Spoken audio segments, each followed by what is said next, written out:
Hello fell people, welcome to a lovely sunny evening in the Langale Valley.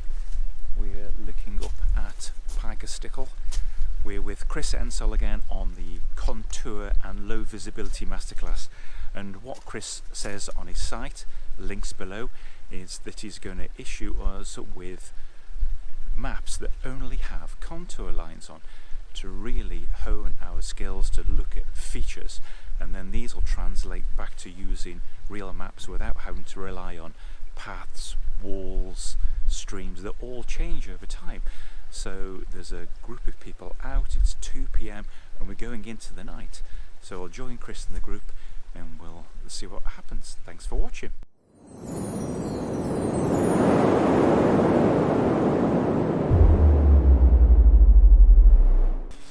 Tell us why you're here and what you're hoping to get out. Okay, my name's Katie and I'm here because I really need to refresh some navigation skills. I'm heading up to Scotland for the winter and I just really want to improve my contouring navigation skills before hitting the snow in featureless landscapes. That's great, yeah, because it is, particularly in winter, a lot of the features are varied, aren't they? So, you can't use the paths so much and streams and all sorts of varied. So you have to pretty much what's on that map. So there we go. Good. Martin, what are you? Hi, Martin, and I'm just here to get out of my comfort zone really, and get hopefully not get lost, but think I'm lost, but be able to find myself. Okay, there you go. Great. Good, that's great, Martin. So have you got your ML? Yeah. So this is a refresher for you. Yeah. I'm Julie. I'm just coming here to improve my nav skills. I've got my HML assessment in April, May, and so just want to really hone in on the contour nav skills. Great. Yeah, and Mark, let's be interested to find out why he's here. To get a CPD point. I'm an international mountain guide like Chris, and I'm due a CPD point, so I'm here. No, actually, you know what? I spend most of my time climbing, a lot of time climbing in fact, and not much time navigating. So it'll be good for me to do a bit of navigating rather than climbing. And Mark used to go to the college many moons ago, and so I've known Mark kind of man and boy really, haven't I? So so we've had lots of adventures in the mountains together and stuff. Yeah, so there we go. Right, Anna. Yeah, I'm still getting ready. Yeah, getting lots of warm stuff on. So hi, I'm Anna. So I'm HML qualified. So I've got my ML assessment booked for early March. So like 2 months to go, I think. What is it? Yeah, 2 months to go. So just a nice refresher. So I did a similar workshop with Paul Poole, I don't know, ages ago, maybe 2 years, 2.5 years ago. It was really interesting, using this type of maps. So it's a nice refresher for me, and it's nice to get out with. Oh yeah, so I've actually been in the lakes for about a week now. So today and yesterday. This is summer. Perfect, just perfect. And I actually already went. It's quite a remarkable sort of day for me because this morning I ticked off my last Wainwright. Oh yeah. So I went to Cold Pike, which is not far from here. It's next to Pike of Briscoe. 701 meter, quick up and down. So I've been already up in the morning. Yeah, and it's the last for me. So. Oh, fantastic! This is contours. Nothing else. Contours, and contours, and a scale. Say 1 to 25,000. 25,000. When we're doing the math, how much height gain have we got? Okay, now because obviously you're going to get bigger features that fit between the contours that might be significant, they've come up with a clever way of saying there is a feature there that you will see on the ground, and it's this. Can you see these dotted lines? Yeah, and there's another one there. Yeah. So that will definitely be a change in slope that would be good. We talked yesterday, didn't we, about 3Ds of navigation. Can you remember what they were? Oh, crikey. I'll give you the first one. and if you remember, my things are all really Distance, simple. direction, description. Is it? No, it's got, there's it's six. 3 of the same. Yes, it is. So the first one's description. Description, description, and description. There we go. Okay. What are you saying? What can you see? What will you see? Great. Okay. So past, present, future. Yeah. So what did we see on the way here? So as we drove down the valley, well, we came down a valley, didn't we? A great big valley, haven't we? Correct. Yeah. Right Yeah. above us, yeah. So we're in a big valley, and there's another big valley coming down. Well, it's relatively small, but Yeah. still a significant valley coming down there. Yeah. Tell me something else.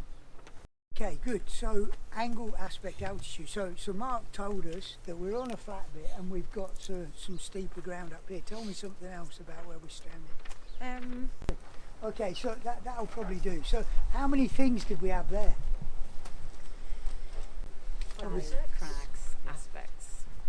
About 10, or something like that. You know, so if we can have 10 or 12 different things that we can say about where we are, 10 or 12 different things about our history, and 10 or 12 different things about where we're going, that's a huge amount of information, and we're not likely to make big mistakes if we're doing that. Knowing where you set off from is really, really important, isn't it? You know, so yeah.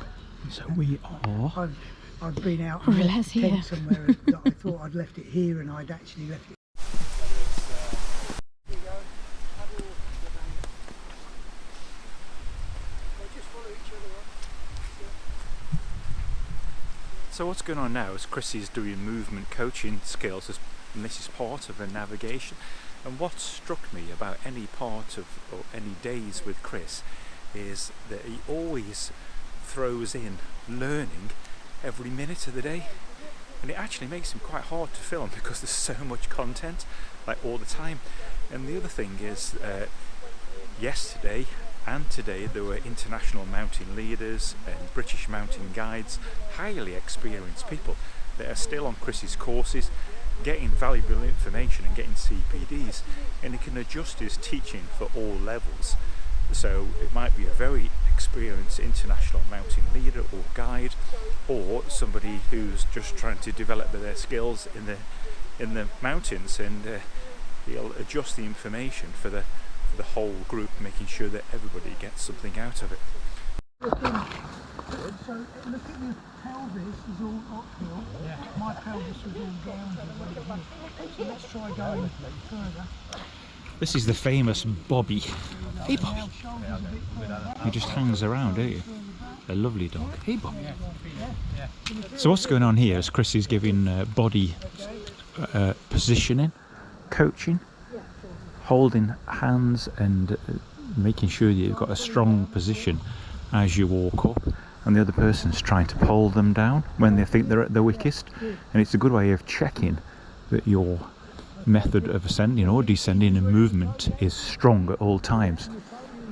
Off that, you see, so all that's front wheel drive, yeah. So what we can do is go, and this is what Mark was doing, is going down to go up. Do you see? So that's rear wheel drive, and then that's where the smoothness comes from totally. Yeah. So, and it is effective weight transfer, like he was just saying there. Yeah. So you're actually really getting your weight from one foot to the other. You're not just kind of putting it over and then trying to do pistol squats, which is really hard work. Isn't it? It's a small one, but it's a small river valley. Yeah. It hasn't got a river in today. If it was covered in snow, it would still be a river valley. Can you see that? Yeah. So it may or may not have water, but if you're looking for a river valley, you'll find it. If you're looking for a river, you might find 10 or none. Yeah. Yeah. Great. Okay. Excellent. So come on. Sorry, I forgot your name. Julie. Julie. There we go. Julie, tell me something else that we did to get up here. We gained height. We walked up the valley. Okay, so we followed so we crossed one first little valley, didn't we? Yeah. And then we found another little valley, which we followed up the hill. Yeah, great. Yeah. Okay. And that valley was it going straight up the hill or kind of up at an angle? It was curving up. Well, it was going straight up and curving further up. Yeah, further up it was, but the bit that we followed was going fairly much up and straight down, wasn't it? Yeah. And then we turned off and stopped. We did. Let somebody else say that. Nearer, yeah, Julie? Where we're stood, we've got an increase of steepness. So Great. Okay, so we've got a change in angle. Yeah. Yeah. Okay, so we've talked about altitude. Yeah. We've now talked about angle. Yeah. What aspect are we on and how do we know? We're pretty much on a southerly facing aspect. Yeah. Okay, so what is it, that aspect of that bit of ground where those sheep are? What's that facing? If this is south, that is west, isn't it? Yeah. Yeah? So if we're walking along here now, we should get to another much more dramatic valley. Can you see that? Yeah. And that will confirm or deny where we've just been. Yeah? Yeah? Yeah. And if it had been raining a lot, which it actually hasn't, which is unusual for the Lake District, how might we know we're approaching that next feature? Hear it, perhaps? Why would we hear it? Yeah. Because we'd expect there to be There's water some water running in coming it. in. Great. Okay. So probably not today, but can you see this is part of holistic navigation? Like you're approaching a col, and as you're approaching the col or a saddle, you know, a dip between two bumps, what happens to the wind? Generally, it picks up and changes direction a bit, doesn't it? Yeah. So if that's part of your story, part of your description, yeah, then you're going to be encouraged, aren't you? Yeah. You know, you're going to go, oh, I can't see it yet, but I know it's coming because I can feel the wind on my face has changed direction. I can feel it's picked up a little bit, so I must be approaching where I should be. Yeah. Can you see that? So sort of holistic navigation is part of a bigger picture. Is that helpful? Yeah. Yeah, okay. So we're level with the bottom of that crag, just right on that index front. Are you driving there? Okay. Can you see that? Aspect slope. I'm on a southwest, I'm on a southeast facing slope, whatever, yeah? And then build on that, yeah? If that's one of the first bits, it'll reduce your margin for error massively, yeah? You know, and quite often when I'm assessing people, I'll say, where are you? And they'll say, oh, I'm here. And I go, yeah, okay. You know, you're not far off because you're on a knoll, but they're pointing to the north side of it. And we're definitely on the south side of it, you know, and that's so easy to find out. And actually you think, oh, well, does it really matter? Well, it sort of does. If you're looking for a tent over there or a little gully to go down and that's your descent, or, you know, then if you're over here by sort of 40 metres and you go over there, you'll miss it, yeah? You know, and 40 metres is plenty to miss. Yeah. Mark and I have had some very misty days, haven't we, in the lakes, where you literally couldn't see the floor, you know, like, and that's just in summer, you know, and then you go out in winter, a bit of snow on top of that, and it's it's very easy to get quite wrong when you're nearly right, you know. So you think, well, why does it matter? Well, it does sometimes, you know. So it's a good habit to get into, to say, no, I am on the north side of this little lake, or the south side, or, you know, whatever, wherever I am. Yeah. What we're going to try and do, if you want to, and obviously the main thing is don't fall over. We'll try and walk up this steep piece of ground and see how few times you can use your hands. And it does go up even a little bit of easy climbing, so, but it does all go hands-free. On a good day I can do it. So. There's another kind of it, and you've got almost something. Oh yeah, good. Yeah, it's not a dandelion. I was two contours too high, so what I should have done was correct slope. We're on that correct sort of spur, for want of a better word, but slightly high. So as opposed to there, which is this just one down there. Yeah. So what Chris has just said is that we're going to move to prove. So we're going to change slope, and as we go around this corner we should see a change of aspect if we're in the right place. Move to prove. Also known as travel to unravel. Quite different, isn't it? And so hopefully the more you do this, the better you start seeing stuff, or you learn not to ignore things. You know, it was there. So it's properly dark now, and it's typical of Chris that you'll be doing what you think is Contour Masterclass, which it is, but the terrain is very challenging. It's a proper mountain environment, and we've just come up this very steep ground which you could walk up, but it's also pretty tricky to kind of keep your balance and stuff, so challenging all the way. That's why I think his courses are great value for money, because you get so much out of them. Every minute you're pushed a little bit out of your comfort zone and challenged. There's no cruising.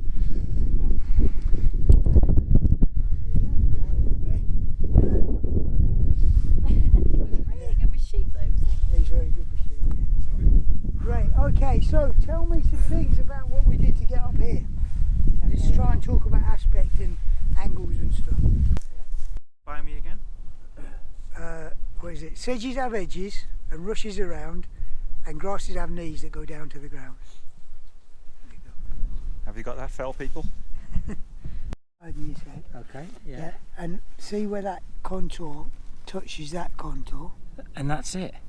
That's a 30-metre crag, isn't it? Bloody hell, yeah. Yeah. Yeah. Where that brown contour touches Yeah, the yeah. index contour. Yeah? Yeah. So that's another crag. So I thought there, but we're actually just one up on that Yeah. one. Yeah. Yeah. Cool. Really good. Excellent. So what was our route up here? Right. Quite So high now. sorry. So if you where we were on that flat bit. Yeah. Okay. So we sorry, tell a lie, we were there. We went across that. That was the first flat bit. So we diagonalled, And you went up and it. then we zigzagged back, and that was the little flat bit we found. We then basically Yeah. cut our way through here, through the steep stuff. It's eased off, and where he said we're on an east-facing aspect is that little dimple there. As it drops away this side. Yeah, here. so that there is there. So we are. Because Oh, well, And it stops being grey, it goes grey to brown from the Yeah. the scree slack.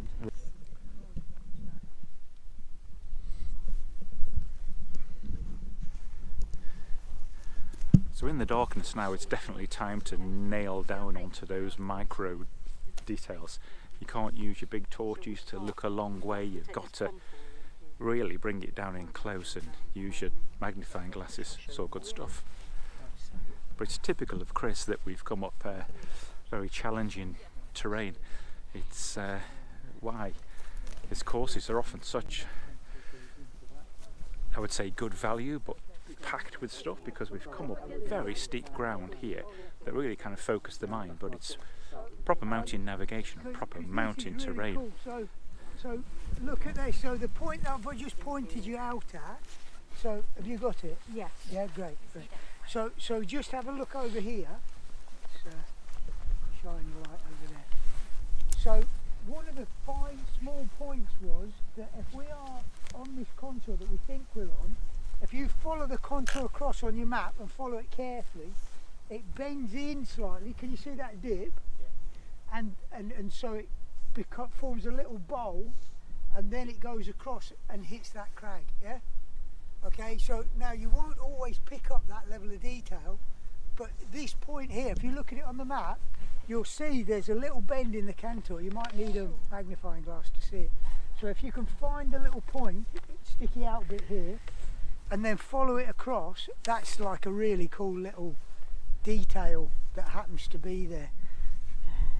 Yeah, okay. Can you see it? Yeah, It's just slight curve. yeah, it's got its little. Can you see it? That way it's up. Sorry, you actually need a piece of grass so you can see it, can't you? Yeah, so is that it It's there, the- right in You've got the little, yeah, that little brown one is where we are, and then it does the little curve Just does a little curve, yeah? in. Yeah, So it's nothing much, no, but sometimes they're there and sometimes they won't be there. You know, Yeah. like, but this one just happens to be there, so I just like that. Without looking at your map, try and remember what did we have? What is Katie standing by? Next to Matan. So yeah, so it's a flat bit, isn't it? Yeah. It's actually the ice skating rink. Flat bit, and it happens to have a bit of water here. So what was supposed to be to our east? Barry. Rocky. Oh, that way, sorry. Now it's a ton. So what was supposed to be north of the Rocky Knoll? Where is it? It's this little V in. Can you see it? That could be a crag as well. What Chris called this now was drop and plot, and I think the writing between the lines there means getting down and taking time to plot out your route properly. We're accepting that we're going to take time to plot a route tonight because we're doing a Contour Masterclass. But ordinarily, you know, you want to get down, it's dark, or when you want to get to a point, why not stop, think about it, look at the detail. So after about 100 metres, we should come to the river, or the, you know, the little boggy bit. Yeah. And then after about another 100 metres, we'll come to the knoll. Yeah. You know, so if you wanted to, you could practice pacing. Do you know roughly what you're pacing now? What would you think it would be on this sort of ground? What's your base pace? 64 on the flat. Yeah, about 60. Yeah. 66. Yeah, there you go. Mine's about 66 as well, so I'm surprised yours is 64. Is yours, what's yours? Mine's like 64. 64? Oh, right. You On the must- flat. Must really stretch out. I take It's on the short flat. steps It in definitely changes on a hill. that. Yeah. Yeah, okay, so nearly everybody's base pace is about 60 to 60 to 70. Hardly anybody's much under and hardly anybody's much over. The thing that's important with pacing, as you know, is to adapt it, isn't it? Yeah. And I don't know if you've heard this, but as a rule of thumb, and it does work quite well, if you adapt it by 10% every time something goes wrong. So if you're going along the flat, you go, yeah, that's 10, you know, that's great, that's my 66, whatever it is. And then you go, oh, this is pretty tussocky. Right, I'll add 10%, or it's a bit uphill. I'll add another 10% and it's tussocky, yeah? Can you? So everybody's disappearing into the night there. So I hope you've enjoyed this. Please forgive the hood look, it's about -4 out here. There's no replacement for actually getting out on the hill and doing this, and there's no replacement for actually getting out and doing this on a course. You learn a lot from your peers and from the instructor themselves. So the links below to Chris's courses, which has been tremendously enjoyable and challenging, and a whole host of learning. If you get out and do this sort of stuff and practice pacing in misty ground, great, but there's no replacement for doing it kind of like on a high hillside in the winter. So when you've got to do it for real, you'll be in much better place to do a good job of navigating, which might save your life. I think for me, as we've sort of gone through the day, my appreciation on the ground has sort of improved slightly. So what you've got represented on the map, all of a sudden, when you said look up as opposed to looking down, really, and then it was easy. I was finding it easier until it started getting dark. To actually appreciate what I was then looking at on the paper. Okay. Yeah, but and as it got dark, what got more difficult for you? that looking up, really. Oh, okay, yeah. Trying to get that information was more difficult. Yeah, absolutely. And then it became a question of trying to interpret the footpath we were taking and the route we were taking in the journey, and then relay that back onto the map and try and take in as much of the 360 as you could when you arrived on the scene, sort of thing. Not really sure. Okay, cool. Great. Mark, have you got anything? Weakness.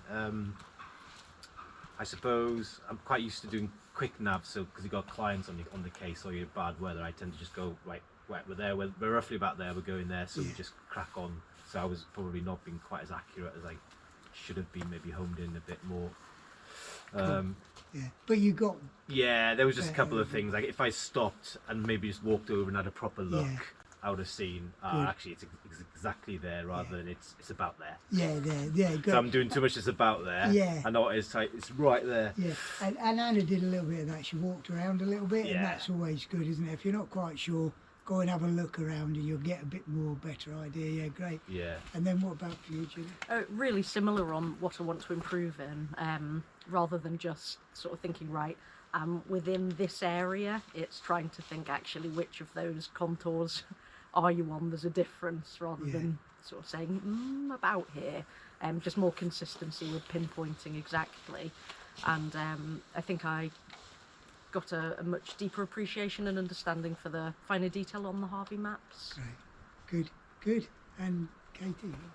Yeah, I mean, I mentioned earlier using the Harvey's maps, and it's just really good to use something with different contour spacings, because it's really easy to sort of forget and get out of practice using it.